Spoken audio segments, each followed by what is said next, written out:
شروع اللہ کے پاک نام سے جو بڑا مہربان اور نہایت رحم کرنے والا ہے۔ السلام علیکم۔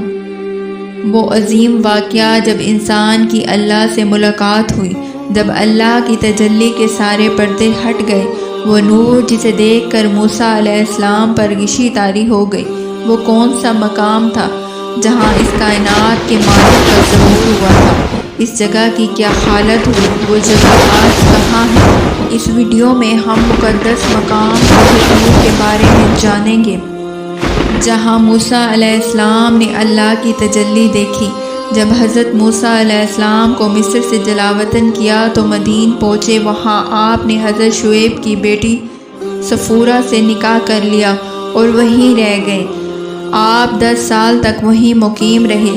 اس کے بعد حضرت موسیٰ علیہ السلام کو اپنے والدین اور لوگوں کی یاد شدت سے پریشان کرنے لگی، لہٰذا آپ نے مصر جانے کا ارادہ کیا اور سفر کی تیاری کی۔ اس سفر میں آپ کے اہل خانہ بھی آپ کے ساتھ تھے۔ مدین سے مصر کا سفر ایک لمبا سفر تھا، راستہ بھی بیابان تھا۔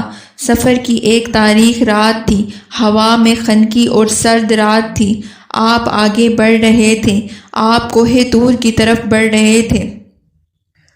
طور اس راستے میں تھا جو مدین سے مصر کی طرف جاتا تھا۔ جب آپ طور کے پہاڑ کے نزدیک پہنچے تو راستے سے پھٹک گئے۔ آگ کا بھی کوئی انتظام نہ تھا، ساتھ ہی آپ کے گھر والے، غلام اور بکریاں تھیں۔ سردی بڑھتی ہی جا رہی تھی، لہٰذا اس سرد رات میں ہوا سے محفوظ رہنے کے لیے آپ نے ایک جگہ پڑاؤ کیا۔ وہاں آپ علیہ السلام نے پتھروں کو رگڑ کر آگ جلانے کی کوشش کی، مگر ناکام ہو گئے، کیونکہ سردی کی شدت اور ہواؤں کا بھی زور تھا۔ آگ نہیں جل رہی تھی۔ حضرت موسیٰ علیہ السلام کی اہلیہ صفورہ بھی امید سے تھی، لہٰذا حضرت موسیٰ علیہ السلام پریشان ہو گئے۔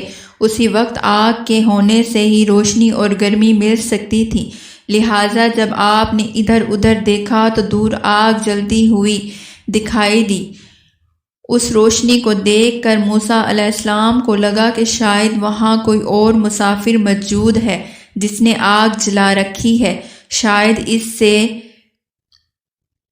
مدد مل سکے کہ وہ ہمیں راستہ ہی بتا دے۔ لہٰذا آپ نے اپنے اہل خانہ سے کہا، ٹھہرو، میں نے آگ دیکھی ہے، شاید میں وہاں سے کوئی خبر لے آؤں یا اس آگ سے کوئی انگارہ ہی لے آؤں جسے تم تاپ سکو۔ حضرت موسیٰ علیہ السلام آگ کے حصول کے لیے چل دیے۔ راستہ نہایت ہی پتھریلا اور نشیب و فراز والا تھا۔ آپ نے اسے پار کیا اور غار نما جگہ کی طرف بڑھ گئے جہاں سے روشنی آ رہی تھی۔ جب آپ اس روشنی کے قریب پہنچے تو دیکھا ایک سرسبز جھاڑی آگ کی لپیٹ میں ہے۔ آگ پوری آب و تاب کے ساتھ بھڑک رہی ہے، لیکن وہ درخت کو راکھ کرنے کی بجائے اس کی خوبصورتی میں اضافہ کر رہی ہے۔ ایسا لگتا تھا کہ درخت روشنی سے جگمگا اٹھا ہے۔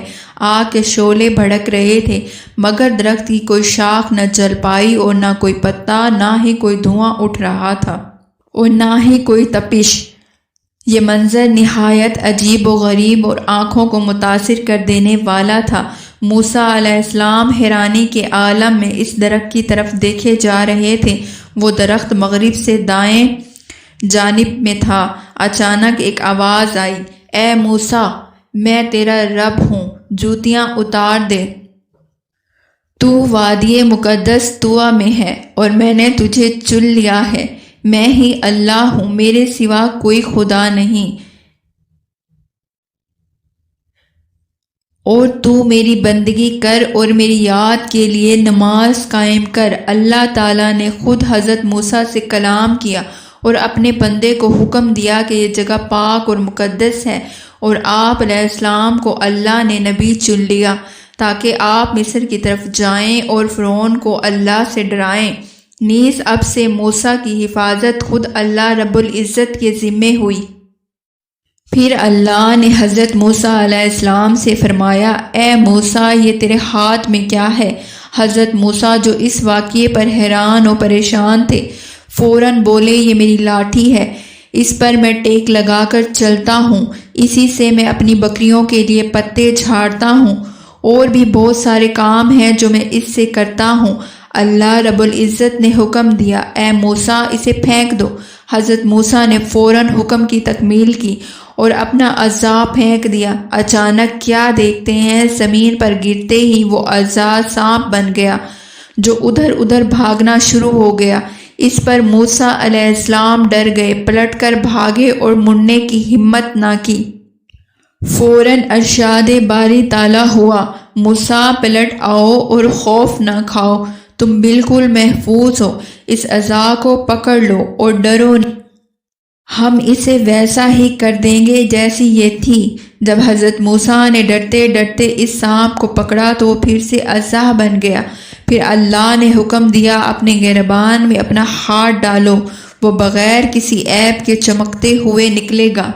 حضرت موسیٰ علیہ السلام نے بغیر کسی خوف کے حکم کی تکمیل فرمائی اور اپنا ہاتھ اپنے گریبان میں ڈالا، باہر نکالا تو ایسا نور اور چمک جو بے مثال تھا۔ اللہ نے یہ دو معجزے حضرت موسیٰ کو عطا کر دیے۔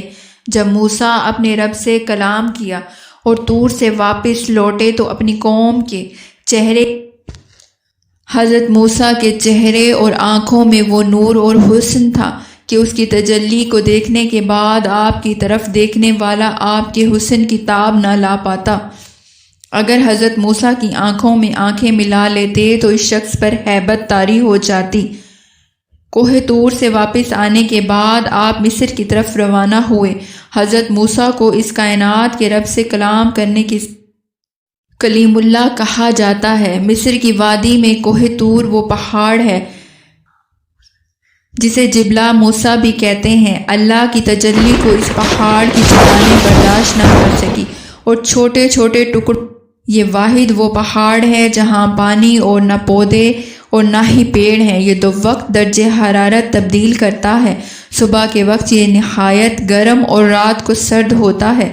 یہ پہاڑ روز اپنے رنگ میں بھی تبدیلی لاتا ہے، یہ رات کے وقت سیاہ اور صبح کے وقت سرخ اور دن میں سرمائی دکھائی دیتا ہے۔ اس واقعے میں بہت سے پوشیدہ پیغامات موجود ہیں، جن میں سے ایک اہم پیغام یہ ہے کہ اتنا عظیم اور سخت پہاڑ اللہ کی تجلی کو برداشت نہ کر سکا اور جل کر سرما ہو گیا، لیکن ایمان والوں کا دل اللہ کی تجلی کو برداشت کرتا ہے۔ یہ مسلمانوں پر اللہ کی خاص رحمت ہے کہ اللہ کے کلام قرآن مجید کو ہم اپنے دلوں میں محفوظ کر لیتے ہیں۔ یہ دل اتنا عظیم و بابرکت ہے کہ جسے دیکھ کر فرشتے بھی حیرت زدہ رہ جاتے ہیں، جیسا کہ اللہ نے قرآن مجید میں فرمایا، اگر ہم نے اس قرآن کو پہاڑ پر اتار دیا ہوتا تو تم دیکھتے یہ پھٹ جاتا اور دب جاتا۔